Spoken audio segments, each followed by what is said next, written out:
The story begins on the Avalon. It's a futuristic ship that's 30 years into its 120 years journey to a recently colonized planet called Homestead, IIE. The Avalon oopsies its way through an asteroid belt that its fancy fusion-powered shields is unable to properly shield. So the alarm bells go off and a big asteroid plows into the Avalon and busts the most important parts of the ship just enough to cause a single hibernation pod to malfunction. The man assigned to the newly busted pod is named Jim. When Jim wakes up, he is confused. Where is everyone? Why is the only person I can talk to a robot bartender? He realizes the pod broke and woke him up 90 years too soon, and the pods were thought to be fail-safe and cannot be re-entered. Basically, he's doomed to die on this ship well before anyone else wakes up. After grappling with this harsh reality, Jim asks the robot bartender for advice. The robot bartender says something like, "I don't know. Enjoy your time on the ship while you can." Jim plays a Dance Dance Revolution ripoff with some holograms, wolfs down food from the ship's fanciest restaurants, and stops shaving. After roughly 1 year of montaging, Jim decides that the ship's many delights are no fun when alone.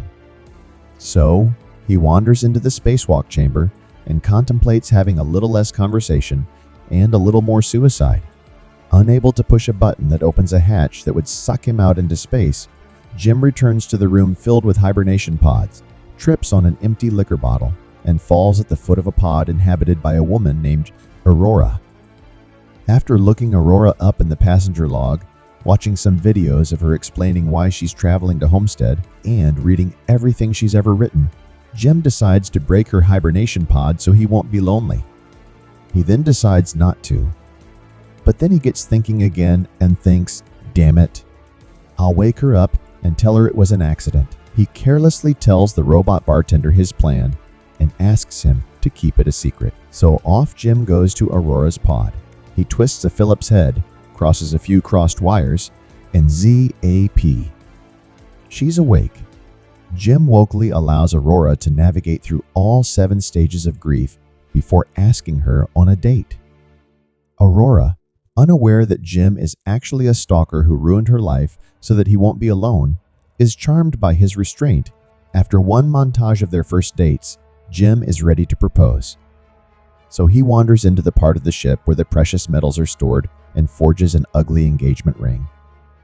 Unfortunately, the robot bartender casually reveals Jim's sinister actions to Aurora mere seconds before he gives it to her. She is rightfully horrified and calls him a murderer. Few minutes later, Gus discovers that the breakdowns are symptoms of major damage and that if the original problem is not fixed, a chain reaction beginning with pod breakdown and ending with the fusion reactor exploding is unavoidable. Aurora is not repulsed by this. In fact, she takes a moment to consider it.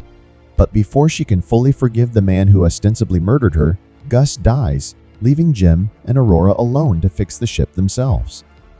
The formerly happy couple heads to the reactor and finds it pockmarked with holes from the asteroid impact.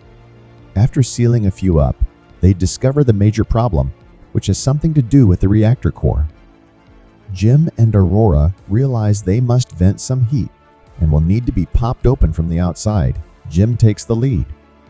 Once outside, he realizes the doors will not stay open long enough to vent the hot gas unless he props them open with his big, strong body. So he says what he believes to be his last goodbyes to Aurora and pops the doors open with his big, strong body. The hot gas engulfs him, overpowers his magnetic boots, and shoots him into space. Instead of leaving him there, Aurora throws on a spacesuit and floats out to save him. She succeeds, and the two head back to the ship. She drags Jim to the medical bay to fix his many wounds in the autodock pod. Once fully healed, Jim reveals that he recently learned the pod's hidden setting, hibernation mode. Unfortunately, only one of them can be in there at a time, so he thoughtfully offers Aurora the privilege. "Write your book," he tells her. The remaining passengers are now waking up, including the captain. After emerging from their pods, they notice the ship has been transformed into a forest of sorts as Jim and Aurora have stayed together and planted vegetation and raised animals and lived happily ever after on the ship. If you enjoyed this video, please do well to like, drop a comment on what movies recaps you want next, and subscribe to our channel. Also, don't forget to turn on the notification bell icon to get notified whenever we upload new contents. Thanks, and see you in the next video.